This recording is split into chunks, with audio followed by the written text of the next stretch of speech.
嘅背景啦，我嘅背景，屋企嘅狀態啊咁樣啦。有2個仔啊，有1個老婆啊，阿媽健在啊，我諗住呢份嘢應該阿媽好有興趣，我 feel 到。Okay. 我覺得佢應該 OK， 因為佢都開始搞啲保健嘢幫我哋，因為我哋太忙。咁啊，我哋其實依家係早排係飲咗啲紅茶菇嗰啲茶，依家係飲緊雪蓮花。係啦，佢覺得即係佢啲太極嗰啲 friend 咧話俾佢知，呢隻堅過嗰隻喎，咁就得啦，換季啦可以咁樣。係啦，咁呢個我覺得應該可以俾佢睇啊。咁當然我嚼完先，嚼完先俾佢睇。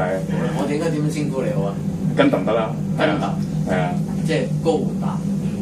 有啲即係唔係咁熟悉跟揼啊，嘉榮高達，我哋叫中文名咧就比較好啲。好，唔該晒，咁我哋咧。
顱脊治療咧，實質係醫邊度同醫啲乜嘢嘅咧？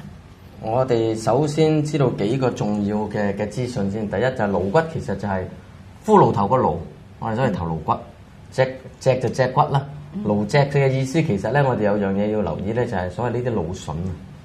我哋成日細個講咧，腦筍未生埋咧，其實我哋知道而家嘅醫學知道咧，原來我哋嘅腦筍骨到我哋入土為安，其實都未生埋過嘅。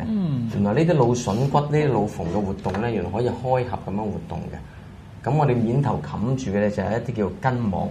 咁啲筋膜其實覆蓋咗全個身體，包括頭顱骨啦、腦裏邊嘅腦膜啦，包括我哋脊椎神經根嘅脊膜啦，我哋臟腑肌肉，我哋全身其實98%嘅組織臟腑其實都係俾呢啲筋膜一幅過咁樣覆蓋住嘅。而呢啲筋膜咧，將會同呢啲腦筍骨嘅活動係有個叫 synchronize 協調同步嘅一個咁嘅 pattern 嘅活動嘅。咁其實我哋就係感應呢一啲筋膜嘅活動，去幫佢調適翻嗰個順暢度，從而幫佢改善翻身體健康。咁我哋有個經常講嘅答案咧，就係我哋唔係針對特別任何嘅一種病，我哋乜嘢病都醫唔到，但係我哋對任何關於健康身體嘅問題咧都有幫助。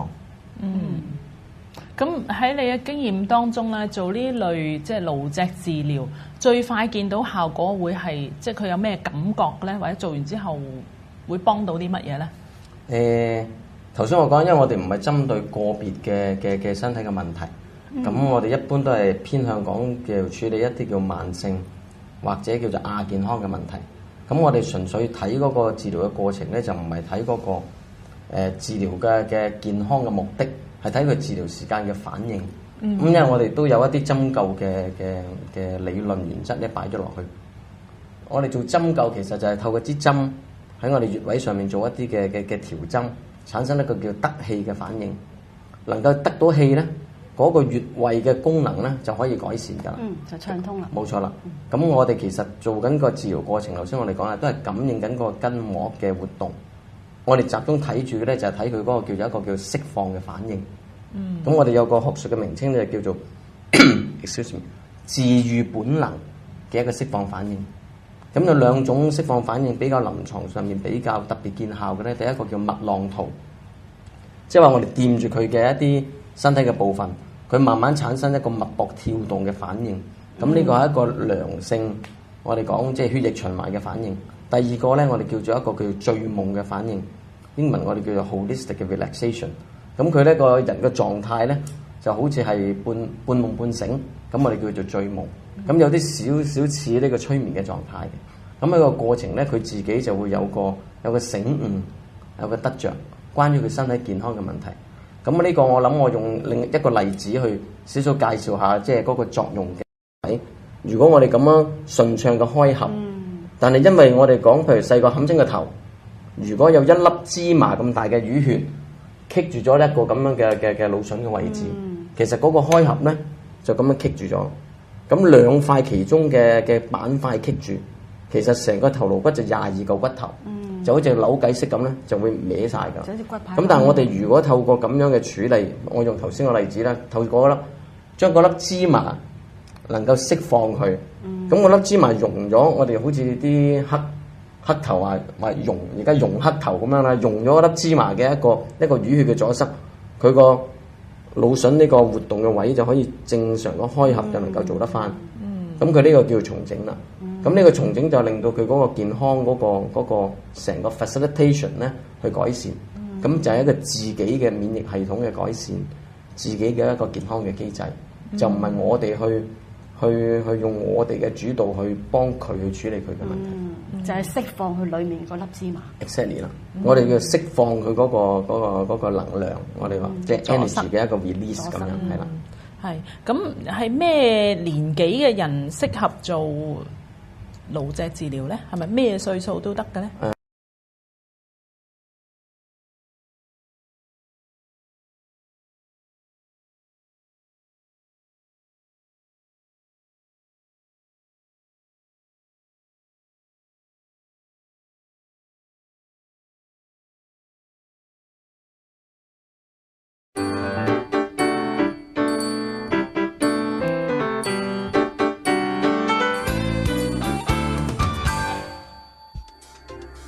？Little Dupree came to the DMC today to get measured for a custom-made helmet. Not for football or hockey quite yet. That comes later. This is a very special helmet that will correct a condition called deformational plagiocephaly, or the flattening of the head that we sometimes see on young babies. Dr. Arlene Roselle of the DMC's Children's Hospital of Michigan is one of the best pediatric plastic reconstructive surgeons in the nation. In the old days, we used to let babies sleep on their stomachs or wherever they felt comfortable sleeping. In the early 1990s, the American Academy of Pediatricians published a guideline that children should sleep on their backs because it greatly decreased the incidence of SIDS, sudden infant death syndrome. An infant's skull, first of all, has open growth sutures, so actually the plates of bone in their skull are mobile. Also, the infant's skull bone is very soft and very thin. Most babies will lay more on the right side of their head, 75% look to the right, and their heads are so soft and their growth sutures are mobile, so it's almost like you take your hand on each side of the head and squeeze, so you get flattening on the back on the right and the front and the left, and the head and skull base expand out in the opposite directions, almost like a jello mold. So it's not just simple flattening on the back of the head, but the whole skull base and face can shift. And again, it's a spectrum, and in some children we see very severe shifting of the entire area. So, 75% of babies lie on their backs and turn their head to the right, resulting in many children, not all, developing this condition, this flattening on the back of the head, and some flattening on the front. This raises a few questions. First, why do they turn to the right? Does this mean 75% of all babies will develop flat heads? And if lying on their backs causes the flattening on the back of their heads, what causes it on the front left? There are two theories about that. One is that the positions most babies are in as they come down the birth canal and get born is that they're called LAO. They turn slightly to the one side, so there's a little more pressure on the right back side of the head. The other is that most mothers are right-handed, so they hold the baby in the left arm, so the baby is turning towards mom and getting a little more pressure on the right side. Not all babies who lie on their backs will develop deformational plagiocephaly. And the reason for the flattening on the front left? The bone of the skull in infants is so thin and soft. As the baby lies on its side with the weight of the brain pushing down on the back right and out on the sides, the front left goes down simply by gravity due to the very soft nature of the bone. So, just how common is deformational plagiocephaly? 咁講到呢度咧，我哋有少少資訊咧，我哋就喺嗰個顱脊嘅醫學特別去講解啦。原來我哋講咧，呢啲腦筍位啊，呢啲骨與骨之間，成個頭顱骨原來我哋講咧唔係一嚿過嘅，有好多板塊黐埋。係啊，我哋有22個板塊嘅。咁我哋時間關係，我哋唔使其實逐嚿去講咁，但係起碼我哋知道譬如呢個額頭呢個額骨，頭頂嘅頂骨，咁而我哋頭頂額骨其實呢一度咧，呢個所謂我哋嗰啲腦縫位啊，我哋成日聽講啊腦筍未生埋，但係其實我哋講喺我哋同周醫師同 Daisy 同所有人，其實我哋個腦筍係未生埋過。原來喺我哋去到博物館，我哋講嘅頭顱骨呢啲腦筍位咧，原來仍然仲可以咧咁樣有個活動嘅。OK， 我哋呢個22塊骨頭咧，原來咧全部咧係做緊一個咁樣嘅開合嘅活動。咁原來我哋嘅頭顱骨唔係靜止嘅，包住嘅我哋講就有啲叫筋膜，而筋膜下邊我哋講所有我哋嘅組織，包括我哋嘅所謂腦膜炎嘅腦膜啦。脊椎嘅神經根嘅脊椎膜啦，內臟我哋有心膜，有肝肺，全部我哋講咧都有一啲咁樣嘅臟腑嘅內膜。咁包括我哋講有一啲肌肉啦，咁全部都係有一啲咁樣嘅筋膜。而呢啲筋膜原來咧，全部都同頭先我哋講緊呢個腦唇或者腦縫嘅開合。原來我哋講有個英文字，我哋叫咩 synchronize。原來係有一個協同步做緊嘅一個開合嘅活動。簡單講，我哋個頭顱骨咧，原來咧係每1分鐘咧，以呢個6至到12個循環，不斷咁做緊開同合。咁有時候我哋有趣做啲演繹咧，啲朋友話：我點知佢幾時叫做開，幾時合啊？咁個模樣係點樣㗎？咁原來佢開合嘅情況係點咧？當呢啲腦筍骨全部打開嘅時候咧，個頭咧就近似邊個咧？近似洪金寶個頭，即係比較我哋講闊啲、平平啲嘅。咁如果譬如我哋即係幾個嚟講咧，可能近似阿 Daisy 個頭可能比較我哋講比較即係闊啲、扁啲咁。呢一個我哋講比較開啲嘅一個顱骨嘅活動模式。當我哋如果即係呢啲腦筍咧合嘅時候咧，原來我哋嘅頭咧就會咁樣比較窄啲。同埋咁樣成一個長啲嘅鵝蛋形嘅，咁有啲輪廓嘅形狀其實都係我哋講一啲嘅，或者我哋講嘅色順咧，俾我哋身體健康嘅一啲嘅模樣嚟嘅。咁你話偏合嘅頭型似邊個咧？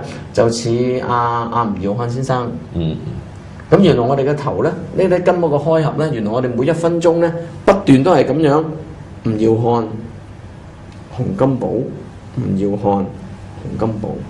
原來我哋嘅頭，當然啦，我哋唔係真係成個頭咁變化，因為你睇啲我哋講啲腦筍位咧，好細嘅鋸齒嘅活動嚟嘅啫。咁但係嗰個活動嘅成個頭嘅模式就會係咁樣活動。咁呢個信息對我哋講重要乜嘢咧？原來呢一啲頭顱骨嘅活動，將會同我哋身體一個筋膜整個身體咧，原來係一齊做緊嘅。咁有一啲我哋講臨床上比較嚴重啲嘅病咧，我哋更加容易睇到。其中一樣嘢咧，我哋叫做帕金遜。咁我哋帕金遜嗰啲咧，其實咧全部嗰啲嘅病人咧，全部都係咁樣嘅。呢個其實就係佢嘅筋膜嘅一個叫做合嘅 pattern。簡單講，即係話佢嘅頭顱骨合實咗，開嘅時候咧有一個障礙嘅地方，包括我哋講可能只係我哋細個冚清個頭，如果有淤血，一粒芝麻咁大嘅幾血，如果積咗喺呢一啲腦縫之間，我哋呢個活動就會咁樣卡住咗。兩塊板塊，如果我哋講卡住咗咁樣嘅活動，其實成個頭顱骨22塊骨頭就好似個扭計骰咁，其實就會有個影響咗。咁嗰個就會影響咗我哋嘅腦裏邊嘅腦脊液嘅流動。咁亦會影響一個我哋叫做顱內壓，我就腦好似一個高壓煲咁樣。咁嗰個壓力咧，如果唔能夠暢通地做咗呢一個緩衝嘅一個所謂 buffer 嘅伸縮開合咧，裏邊嗰個壓力就壓翻我哋自己嘅腦細胞。咁我哋即係好多而家我哋對中風對腦血管意外多啲資訊，其實可能就係一粒芝麻咁大嘅血管嘅爆裂，我哋已經半身不遂啦。所以嗰個壓力嘅影響其實係可以好嚴重。咁但係我哋透過嗰個觀察咧，原來帕金遜嘅咧全部係合咗嘅，甚至我哋講手指公佢都喐唔到啊。簡單講，開合應該係順暢嘅。如果佢合住開唔到，其實呢個係一個病態嚟㗎嘛。咁我哋講，但係個原因我哋講要去處理咧，就唔係淨係處理手腳。因為你夾硬掹嗰啲手腳其實冇意思嘅，因為佢個問題個源頭，我哋講唔係喺啲手腳嗰度，喺個腦裏邊，喺個頭顱骨呢一啲腦縫位。咁我哋嘅治療手段其實就要去感應呢一啲阻塞嘅位置，咁要令到呢一啲嘅筋膜咧，我哋就頭先我哋講類似透血，頭先講嗰個能量嘅釋放。即係如果嗰粒芝麻嘅淤血能夠有效地釋放咗佢。咁佢就能夠暢通翻呢個活動，佢裏邊嘅頭顱骨喐得翻，裏邊嗰個腦嗰個泵拼，即係 pumping 一個好似泵咁樣嘅作用咧，好似猜按我哋個腦，呢個直情係一個腦按摩，我哋冇辦法做到，呢個原來先天咧俾緊一個咁樣嘅功能，我哋咧其實不斷做緊一個咁樣嘅腦部嘅按摩，而呢一個腦部嘅按摩其實如果一啲合咗開唔到嘅症候嘅時候咧，佢就可以幫佢鬆翻個筋膜嘅活動。咁另外一個譬如我哋講睇中風都係嘅，腦血管意外我哋講左邊嘅腦血管意外就右邊嘅半身不遂。我哋講啲手腳咧嘅模樣咧，全部係一式一樣嘅。全部右腦血管意外嘅病人嗰啲手腳係全部一個模式嘅。咁呢啲都係我哋講筋膜上面嗰個 pattern 嚟嘅。咁所以我哋講嗰個治療嘅方質咧，我哋而家集中咧，如果啲症候包括我哋講。我哋今日就將頭痛、頭暈或者失眠，但係好多時有啲嘅我哋嘅臨床嘅病人咧，3樣嘢都有，而反覆地唔同時間出現。咁其實呢個我哋更加需要去探討咧，同一個病人甚至喺同一個時段裏邊有頭痛，又有頭暈，瞓覺嘅質素又唔好，我哋就可以簡單講咧，好大機會估計到佢咧其實有一個慢性嘅腦膜炎。咁喺個身體嘅積聚，咁嗰個我哋講係要盡快咧，要幫佢處理咗呢一啲嘅問題。咁簡單講咧，當然啦，我哋頭痛，你食咗止痛藥，大部分嘅痛症都可以咁樣去抑壓到嘅。咁但係你抑壓咗唔代表你處理咗個問題喎。嗰啲係治標不治本啊。如果有時我哋講，當你抑壓咗，不過佢反覆地又再翻嚟。好多時食咗止痛藥咧，就反而咧你感覺唔到個病咧，你唔去治療，重大問題，仲危險。延醫治療咁啊，拖長咗個療程周期咁啊。治病即為人體自愈療法。大腦的養分是否充足，腦細胞是否活躍，經絡是否通暢，決定自我診斷、自我修復能力的大小。打個比方，人體好比倒過來的大樹，而樹根就是起決定性的大腦。樹木的榮枯取決於樹根，當樹木出現萎黃、乾枯、生長不良時，通過適當的措施激活樹根，樹木就會立刻自愈，煥發勃勃生機。而人體也可以通過激活大腦，恢復身體自愈力，來防治各種疾病。在人体自愈力被发现之前，人们往往是通过药物来治疗疾病。随着生活水平的不断提高，环境污染的加剧和不良生活习惯的冲击，各种可怕的疾病也随之袭来。脑梗塞、脑中风、冠心病、心肌梗塞、哮喘、糖尿病，甚至是癌症，发病率越来越高，让人防不胜防。那么，传统药物疗法又存在哪些弊端呢？它又给患者带来怎样的不幸呢？许多人在发病时，首先想到的就是去吃药。当这些药物进入人体发挥药效的时候，人体自愈力就受到了排斥和破坏，处于持续减弱或低迷状态。久而久之，许多患者根本无法感觉到自愈力的存在，而对药物产生依赖性。长期服药产生的毒副作用，不仅严重损伤了患者的肝肾功能，也大大削弱了人体的自我修复功能，雪藏了自愈力。这样，患者失去了一道与生俱来的防御屏障，只能接受药物治疗，后患无穷。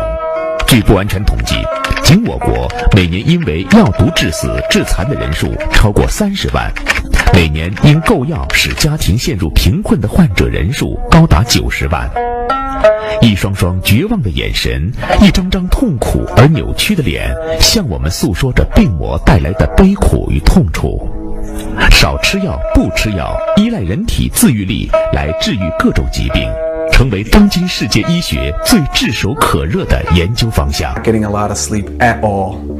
Only 3 hours, 4 hours is waking up tired, really not feeling active. I just wasn't feeling myself anymore. And all the nerves in my nose were affected. I couldn't smell, I couldn't taste. Get motion sickness.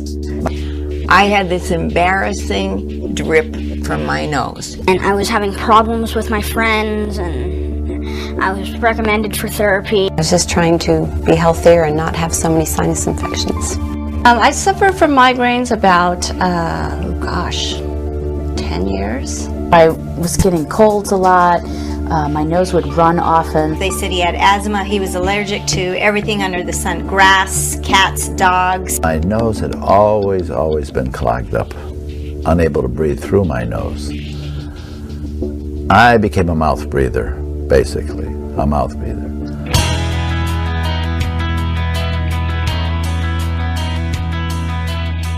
Hi, I'm Christy Harden. Today I'll be talking with Dr. Adam Fields about how he uses cranial adjusting to solve some of the problems we just saw, and many more. Dr. Fields has been a successful chiropractor since 1995. When we use the word cranial, we mean the head or skull. The cranium is the house for your brain. The brain controls and coordinates every function of the body. The cranium we have here is not just one solid bone. It's 22 bones that fit together like pieces in a jigsaw puzzle. Okay, I'm intrigued. What's this about a jigsaw puzzle around the brain? The skull has many bones. When they don't fit together perfectly, they can misalign. In reality, our head gets bigger when we take a breath in. When we breathe out, our head changes shape and comes in at the sides, and the top of our head expands upward. This constant rhythmic movement is happening to you right now. The skull, or jigsaw puzzle as we're calling it, can get locked up so it doesn't expand and contract. This is called the cranial misalignment. What's important about that misalignment, Christy, is that when the bones get misaligned, this leads to problems we saw at the beginning of the program, and altered brain function and many others. That sounds serious. How does that happen? How do our cranial bones lose that perfect fit? There may be something you had done knowingly or unknowingly to your skull that caused the bones to misalign or lock up. Well, I was in a car accident. I was rear-ended, and even though I had my seatbelt on, my head went forward, and I hit the steering wheel. We've all experienced day one, being born. In fact, I brought my spine, squeezing through the birth canal. If the skull isn't out of alignment yet, then when we're kids, we get a bump on the head, a fall off the trike. I fell off the playground and I hit my head. What about grinding our teeth? Sure, just plain old poor posture. When I was a teenager, I had 2 broken noses. So I went to several specialists. I went to a different chiropractor to start with, and I got an MRI. They couldn't see anything. I went to ear, nose, throat specialist, and they said, "You might not ever get your smell back. I'm sorry, I cannot do anything." I've had laser surgery done on my tonsils and in my nose. I had to wear this mask, every single night. I had to carry this thing on a plane, and then at night I had to hook it up, and I'd fly to, let's say, Milwaukee, wake up the next morning, pack up this machine here, which was just so cumbersome, and then go through the airport and sometimes take it out. I would have to use Flonase or Nasonex or something. I was trying to get off of drugs and onto something a more natural solution. It seems like a lot of us suffer from cranial misalignment, and many of us need a solution. So what do we do? The first step is to take a meticulous history of your health. Then I conduct a strict analysis of the muscles that make up the facial architecture. I'm also looking for any structural asymmetries of the face. Even looking in the mirror, you might see one eye higher than the other, or one ear lower than the other, a jaw over to one side. These can manifest in looking older than you really are. Dr. Fields found out that my eyes is not just balanced. One is on top. He asked me that, did you have anything wrong? And then I say that maybe because I had car accident when I was young. That's why I have, my eyes, it's not balanced. To understand how flexible the joints of your cranium are, I perform a process called motion palpation.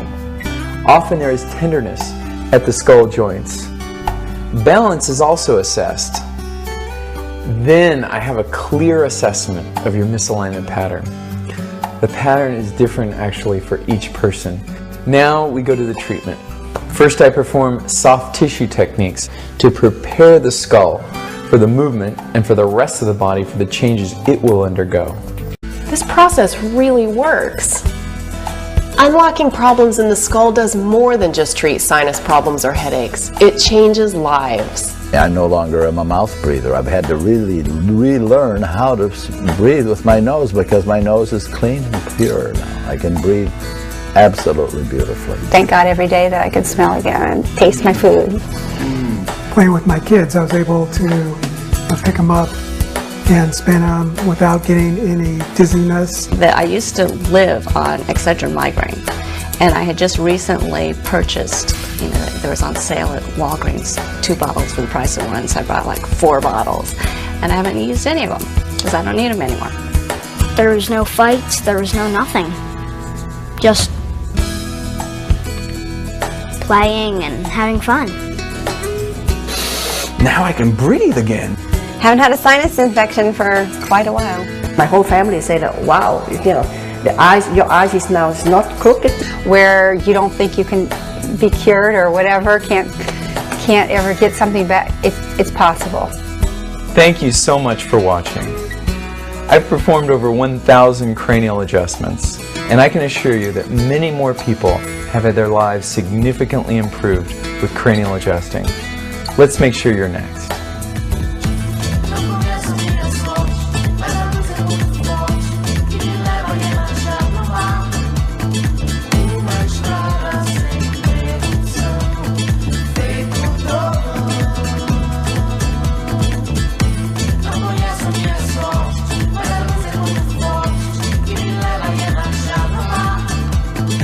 Uma estrada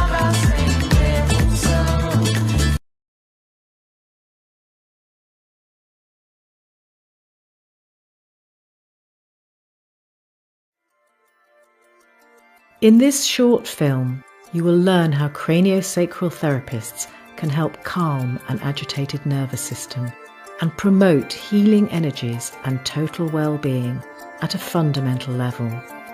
The result is that a person feels better connected to themselves, a better sense of equilibrium, and a calm sense of wellness. Craniosacral therapy is not like any other healing modality. There is no channeling of energy by the therapist. It takes time to become proficient because the therapist must learn new ways of perceiving the client's mind-body system via gentle physical contact and the use of all his or her senses. Therapy starts with the ability of the practitioner to enter a state of presence oriented to the expression of something called primary respiration throughout the fluids and tissues of a client's body. The idea is that the body expresses tide-like rhythms and movements which flow through it constantly in two basic directions. This primary respiration was discovered by William Garner Sutherland, and it has nothing to do with lung breathing. In the inhalation phase of primary respiration, the potency surges from its midline superiorly and transversely to the wider field around the body. During the exhalation, the potency surges inferiorly and inwards towards the body's midline. There are different frequencies or tides that the therapist tunes into.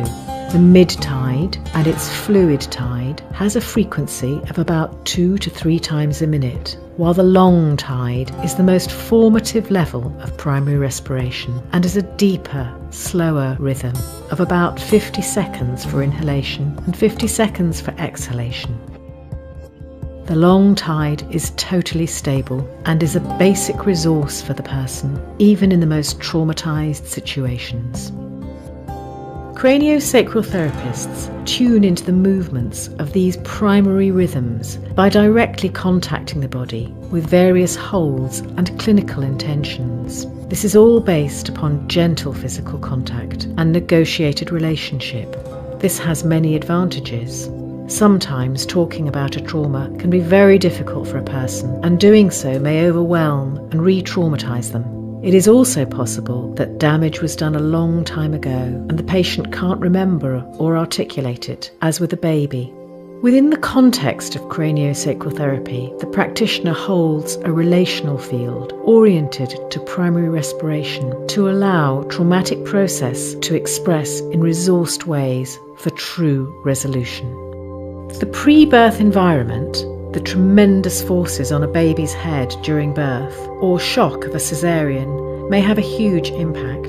The attuning skills of a craniosacral therapist help a baby to feel listened to and to begin to relax and let go of the trauma. Practitioners help our clients to reorient to their own original health matrix or blueprint, and instead of orienting to the accident or trauma or stress, the psyche and body can let it go. Usually, it does not look as if a craniosacral therapist is actually doing much at all. This is because they are trying to help the recipient to achieve a still, calm, healing space. It is the client's own natural healing mechanisms, the primary respiration, and the innate wisdom of their own body that does the healing work. These are far more powerful and effective than any physician. Their body knows best, and this is called the inherent treatment plan. In stillness and calm, states of balance occur where tissues are reorganized and feel warmer and more comfortable. When unresolved history heals, primary respiration and its tide-like motions may be expressed in a stronger and clearer way.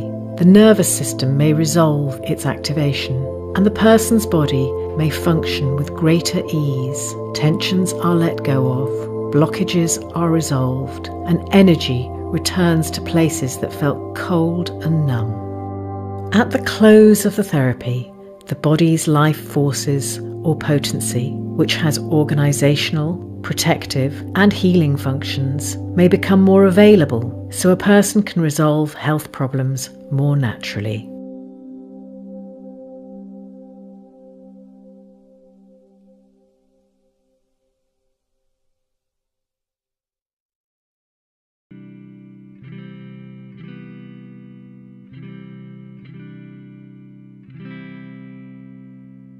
孤身向前，望望回望，只想再一睹爸爸的背影。長夜孤枕，憶起當日，他的聲音悠然在耳邊，勉勵我說聲孤單靜影都不怕驚，管他應與不應。7分熱誠加3分衝勁，任旁人罵你不清醒，獻你青春立地頂天，何妨夢更長。你縱使坎坷，要立志高飛，為世人延續希冀。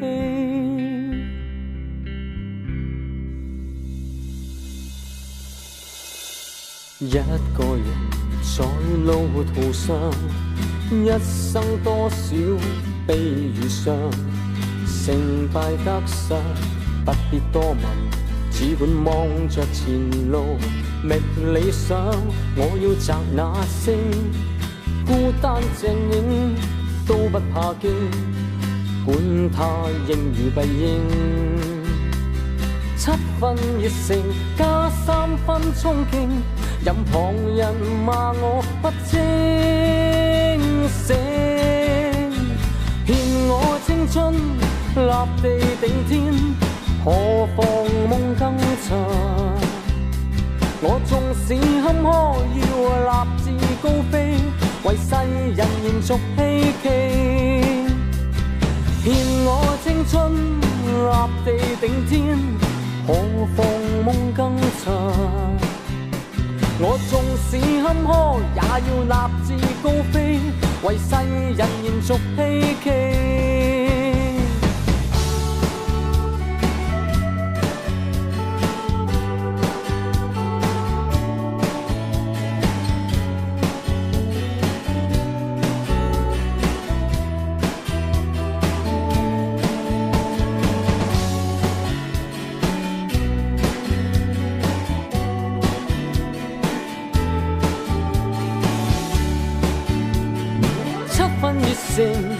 加3分衝勁，任旁人罵我不清醒，獻我青春立地頂天，何妨夢更長。